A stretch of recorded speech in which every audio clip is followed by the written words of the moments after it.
vous l'expliquez parfaitement bien. L'impact GVT, ce qu'on appelle le glissement vieillesse technicité, autrement dit l'augment mécanique de la masse salariale, elle va être de 51 500 € dans l'année, plus d'autres éléments, je passe. Donc qu'est-ce qui se passe concrètement? Et là, je l'explique pour ceux qui nous écoutent. Une collectivité, une ville où personne n'arrive, personne ne s'en va. Vous restez à ce qu'on appelle isopérimètre. Personne ne s'en va, personne n'arrive. Votre masse salariale, elle augmente mécaniquement via ce dispositif qu'on appelle le glissement vieillesse technicité, et notamment par l'augmentation de la valeur du point de 3,5% l'année dernière. Autrement dit, pour être clair et pour être très précis, si vous partez sur une idée de baisser la masse salariale, alors que par ailleurs, mécaniquement, il y a des augmentations pour lesquelles vous n'y êtes pour rien, absolument, c'est une augmentation mécanique avec des décisions de l'État, ça signifie que vous allez jouer sur les variables. Et là, jouer sur les variables, eh ben, alors évidemment, c'est dit de façon assez elliptique. On va optimiser l'organisation des services par un redéploiement des agents. On va faire des économies sur les remplacements. Bon, bah, ça veut dire quoi concrètement, très concrètement pour les gens qui nous écoutent? Ça veut dire que globalement, il va falloir jouer sur les départs en retraite qu'on ne va pas remplacer. Ça va vouloir jouer sur les variables autres, c'est-à-dire globalement heures supplémentaires et sur les remplacements.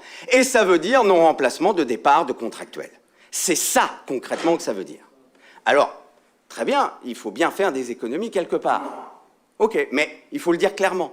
Et il faut dire clairement, alors dans un débat d'orientation, on reste sur des orientations. Donc, moi, là où je serais curieux de voir, c'est tout le long de l'année sur quels sont les services qu'on ne va plus rendre, quels sont les services où il n'y aura plus les mêmes effectifs. Et ça, bien évidemment, sur un document synthétique d'orientation, ça n'apparaît pas. Ça, c'est la première chose. Ça, c'est sur les dépenses. Maintenant, sur les recettes. Et là, je reprends le propos qui vient d'avoir lieu. En effet, vous imaginez et vous posez une perspective en 2023 d'une augmentation des bases de plus 7,1. Autrement dit, sur une dynamique qui va apporter en ressources à la ville un peu plus de 750 000 €. Alors, évidemment, on peut jouer sur les mots. On peut dire « Ah oui, mais non, mais on baisse les taux ». Oui, bah d'accord, mais enfin, si on baisse les taux de 0,5 ou de 1%, alors que les bases, elles, augmentent de 7,1%, bah globalement, ça fait une augmentation d'impôts pour les Lovériens. Non, mais j'entends bien. Mais quand on dit « je baisse les impôts », non, je baisse les taux. Et là, il y a forcément confusion, et on joue sur les mots et sur les éléments de langage. Vous avez des vieux éléments de langage, parce que j'ai jamais dit ça dans Non, mais j'entends bien, vous avez absolument dit baisse des taux. Vous avez dit baisse des taux. Simplement, en effet, quand les gens... Et moi, je vais vous dire, très régulièrement, je constate des gens, je dis, mais je comprends pas, monsieur le maire dit qu'il baisse les impôts, mais moi, j'en paye plus.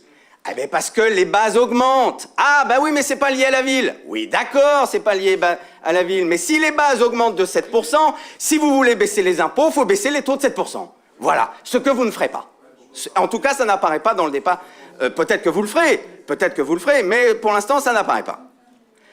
Troisième élément, évidemment, gestion du patrimoine. Donc, au bout du compte, et je conclus là-dessus, ce plan dynamique de plan pluriannuel d'investissement, ce pic d'investissement, vous le financez comment? 1, par l'augmentation des impôts et de la pression fiscale, puisque les Lovériens paieront plus d'impôts. 2, par la vente du patrimoine. 3, par l'augmentation de la dette, puisque pour la première fois, il y a une augmentation de la dette sur les 2 ans à venir. Et 4, par une baisse du service rendu aux Lovériens.